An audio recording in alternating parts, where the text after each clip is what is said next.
आज हम इनकी गवाही को सुनते हैं कि कैसे परमेश्वर ने अपने सामर्थी हाथ के द्वारा इनके जीवन में बड़े काम किया, इनको गरीबी से और कर्ज से छुटकारा दिया और फाइनेंस के रास्तों को ओपन किया इनके लाइफ में और इनके घर बनाने के हार्ट डिज़ायर को पूरा किया। 24 साल की शर्मिंदगी को दूर किया। परमेश्वर ने इनको नए घर के साथ ब्लेस किया। तो आइए हम सुनते हैं इनके मुंह से परमेश्वर की अद्भुत गवाही को। आप सभी को जय मसीह की। मेरा नाम प्रीति मनहर है। मैं छत्तीसगढ़ हुई गांव की रहने वाली हूँ।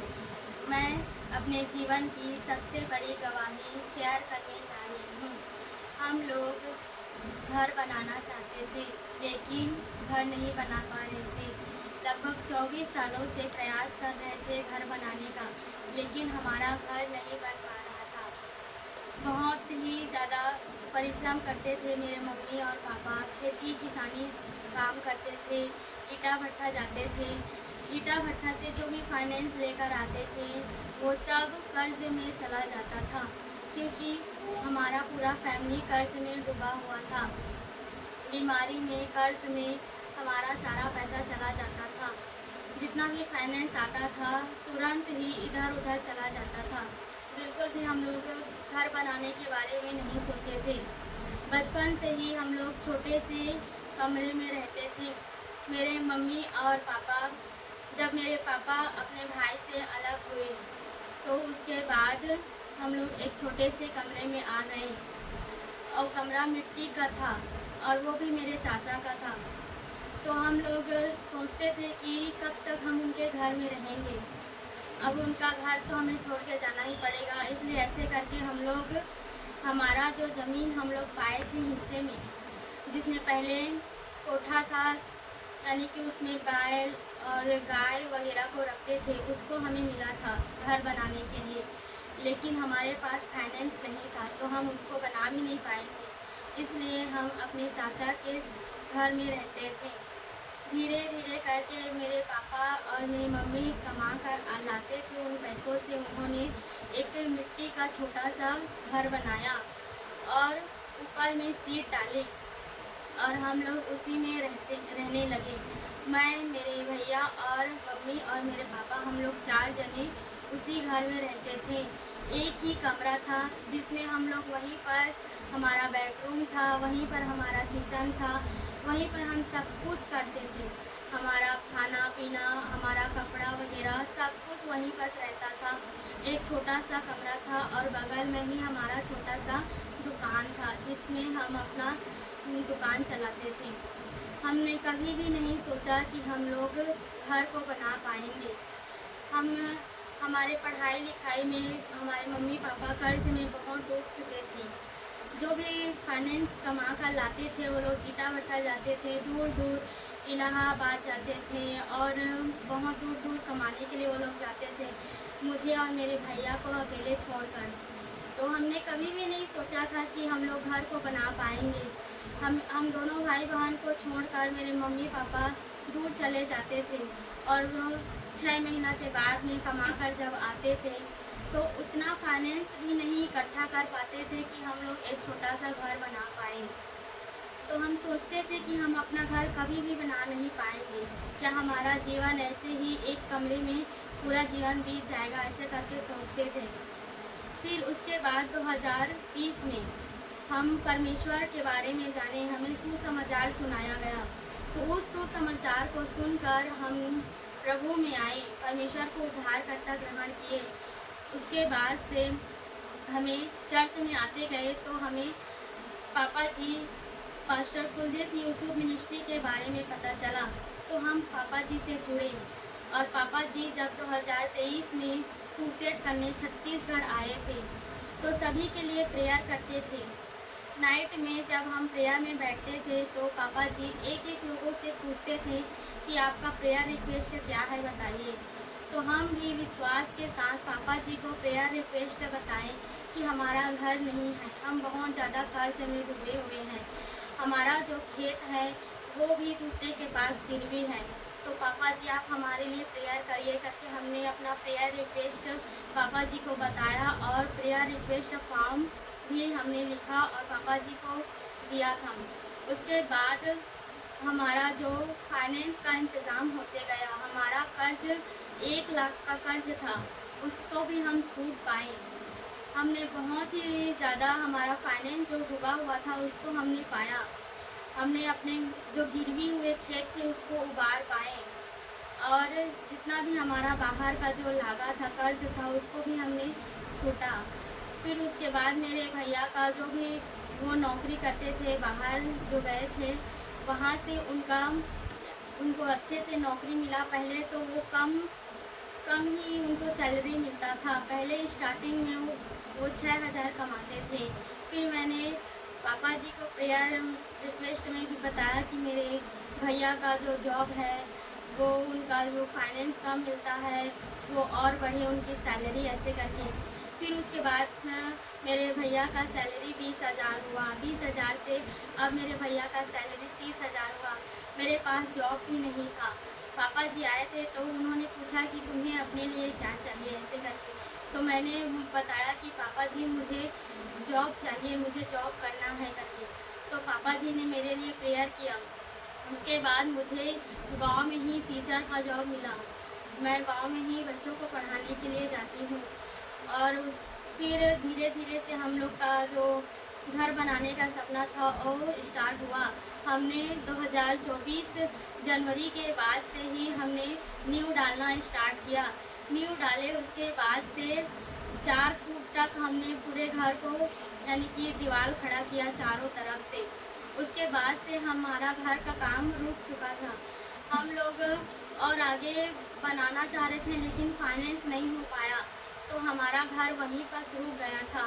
फिर जब पापा जी जून की मीटिंग में आए थे 2024 में तो हमने फिर से पापा जी को प्रेयर रिक्वेस्ट बताया कि पापा जी हमारा घर बनना स्टार्ट हो गया है लेकिन आगे बनाने के लिए हमारे पास फाइनेंस नहीं है। तो पापा जी ने फिर से हमारे लिए प्रेयर किया। जब पापा जी प्रेयर किए और उसके बाद से ही हम लोग का फाइनेंस जो इंदिरा आवास आया था आना स्टार्ट हुआ। 1,20,000 का हमारा जो इंदिरा आवास का जो फाइनेंस है वो हमारे खाते में आ गया।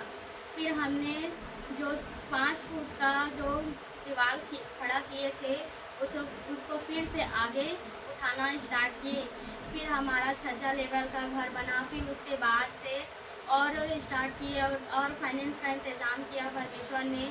और फिर जब हम लोग जो छत डाले थे उतना तक आ गया था उसके बाद फिर से हमारा घर रुक गया था। फिर हम बहुत सारे लोगों को होते थे कि हमारे छत के लिए जो होते हैं मिस्त्री वो भी नहीं मिल पा रहा था, फाइनेंस भी नहीं हो पा रहा था। बहुत जगह में गए थे, बातचीत किए थे लेकिन फाइनेंस का इंतज़ाम नहीं हो पा रहा था। फिर उसके बाद में जो मीटिंग हुआ मोहतरा की मीटिंग में हम लोग सभी लोग गए हुए थे और मोहतरा की मीटिंग में पापा जी सभी के लिए ली हैंड करने के लिए आ रहे थे और ली हैंड करने के लिए जा रहे थे तो मेरी मम्मी उसी में मीटिंग में गई हुई थी। तो ली हैंड करते हुए मेरी मम्मी के पास जब पापा जी गए तो उन्होंने पूछा घर कंप्लीट हुआ कि नहीं आपका? घर कंप्लीट हुआ आपका? लेंटर बचा है, फाइनेंस का इंतजाम हुआ कि नहीं? Thank you Jesus. नहीं भी हुआ, यस बोला आपने, थैंक यू लॉर्ड। खुदावन इसी साल उसको कंप्लीट कर दे और सारी चीजें उस रूम में घर में होनी चाहिए जो इंसान को चाहती है, जिसको जरूरत होती है। खुदावन के नाम में उस घर को कंप्लीट की मैं घोषणा करता हूँ, फाइनेंस की घोषणा करता हूँ यीशु के नाम में, खुदावन के नाम में। आज वो स्पिरिट आपका घर बन चुका है ऐसे करके। तो मेरी मम्मी ने विश्वास से कहा कि हमारा घर बन चुका है। हमारा छत नहीं बना था लेकिन मेरी मम्मी ने विश्वास से कहा कि हमारा घर बन चुका है ऐसे करके। तो फिर पापा जी ने बोला कि तुमने जब बोला है कि हमारा घर बन चुका है तो बन गया है ऐसे करके। फिर उसके बाद जब हम मीटिंग से आए तो परमेश्वर ने ऐसा हमारे लिए उपाय किया कि हमारे लिए डिवाइन हेल्पर को भेजा और हमारा फाइनेंस भी आया और हम पूरा सीट जो छत है उसको ढालें और आज हमारा घर बन के कम्प्लीट है। हमारा पूरा छत कंप्लीट हो गया है। पूरा जितना हम कभी सोचे भी नहीं थे कि हम कभी ऐसा घर बना पाएंगे, वो घर आज हमारा बन के कंप्लीट हो चुका है। मैं परमेश्वर को बहुत बहुत थैंक्स करती हूँ कि हमारा घर अभी हमारा जो घर बना है वो 3.5 लाख का घर बन के कंप्लीट है।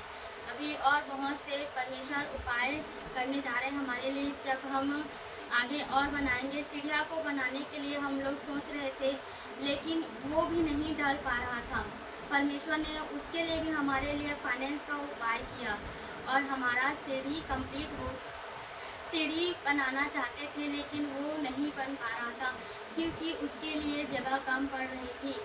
फिर उसके बाद परमेश्वर ने डिवाइन हेल्पर को भेजा और आज हमारा सीढ़िया बन के कम्प्लीट हो गया है। हमारा एक रूम है, एक हॉल है, एक किचन है, बाथरूम है और टॉयलेट है। पूरा इतना कंप्लीट हमारा घर में आज बन गया है। मैं परमेश्वर को बहुत बहुत थैंक्स कर रही हूँ। 3.5 लाख का हम लोग का घर अभी बन चुका है और परमेश्वर के दास पास्टर कुलदीप यूसुफ जी को मैं बहुत बहुत थैंक्स करती हूँ कि उन्होंने हमारे लिए प्रेयर किया। उनके प्रेयर से ही आज हमारा घर बन गया है। हमने कभी भी नहीं सोचा था कि हम इतना घर बना पाएंगे। हम सोचते थे कि हम उसी घर में रहेंगे जिस घर में बरसात के समय में पानी टपकता था। इधर उधर हम जाते थे, हम ठीक से सो नहीं पाते थे। रात को जब पानी गिरता तो पूरा हमारा जो बिस्तर था वो गीला हो जाता। हम लोग रात को सो नहीं पाते थे। ऐसा हमारा घर था, उसी में हम लोग सब जने रहते थे। हमने कभी नहीं सोचा कि हम इतना बड़ा घर भी बना पाएंगे। लेकिन परमेश्वर के दास जब छत्तीसगढ़ में आए, हमारा जीवन चेंज हो गया। हमारी फैमिली का जीवन चेंज हो गया। हमारा जितना लागा बोरी कर्ज था उससे हमें परमेश्वर ने आज़ाद किया, हमारे लिए ब्लेसिंग का मार्ग खोला। मैं परमेश्वर के दास का बहुत बहुत थैंक्स करती हूँ कि हमें उस जीवन से परमेश्वर ने निकाला और इस नए जीवन में लाकर प्रवेश किया। परमेश्वर के दास को मैं बहुत बहुत थैंक्स करती हूँ। आप सभी को मैं बस इतना ही बोलना चाहती हूँ कि आप भी जीवित चर्च का हिस्सा बनिए। जीवित चर्च में बहुत ही मज़ा होता है। जीवित चर्च में बड़ी बड़ी गवाहियाँ होती हैं। जीवित चर्च के लोग सेम नहीं रहते हैं। आप जीवित चर्च का हिस्सा बनिए। आपको ब्लेसिंग चाहिए तो जीवित चर्च में आए। आपको फाइनेंस चाहिए, जीवित चर्च में आए, क्योंकि जीवित चर्च में वो मज़ा होता है कि लोगों के जीवन को बदल देता है। आज आप हमारे जीवन को बदलता हुआ देख रहे हैं। आप जब आएंगे आप अपने जीवन को भी बदलता हुआ देखेंगे। परमेश्वर के दास से प्रेयर करवाइए, उनकी मीटिंग्स में आइए। आप परमेश्वर आपको सेम नहीं रखेगा। परमेश्वर आपके जीवन को ज़रूर बदलेगा। बड़ी गवाही के लिए मैं अपने आत्मिक पिताजी पास्टर कुलदीप यूसुफ पापा जी का मैं बहुत बहुत थैंक्स करती हूँ कि पापा जी की वजह से ही आज हमारा जीवन सेम नहीं है। हमारा जीवन पूरी रीति से बदल चुका है। जिस प्रकार हमारा जीवन बदला है, आप भी जीवित चर्च का हिस्सा बने, आपका भी जीवन बदलेगा। जीवित चर्च में बहुत ही मज़ा होता है। जीवित चर्च का हिस्सा बने आप जीवित चर्च में आए, पापा जी से प्रेयर करवाएं, पापा जी का प्रेयर रिक्वेस्ट दें पापा जी को और उनसे जुड़े रहें, तो आपका भी जीवन सेम नहीं रहेगा, बदल जाएगा। जैसे परमेश्वर ने हमारे जीवन को बदला, हमें इतना बड़ा घर बना के दिया, फाइनेंस दिया, हमारे कर्ज लागा बोरी से हमें आज़ाद किया, वैसे ही परमेश्वर आपको भी छुएगा, आपको भी मसा देगा, आपके जीवन को भी बदलेगा। पापा जी का मैं बहुत बहुत थैंक्स करती हूँ कि उन्होंने हमारे लिए प्रेयर किया। आज पापा जी के वजह से ही हमारा जीवन बदल चुका है और हमारा घर बनके कंप्लीट हो गया है। मैं पापा जी का बहुत बहुत थैंक्स करती हूँ। परमेश्वर का भी बहुत बहुत थैंक्स करती हूँ। आप सभी को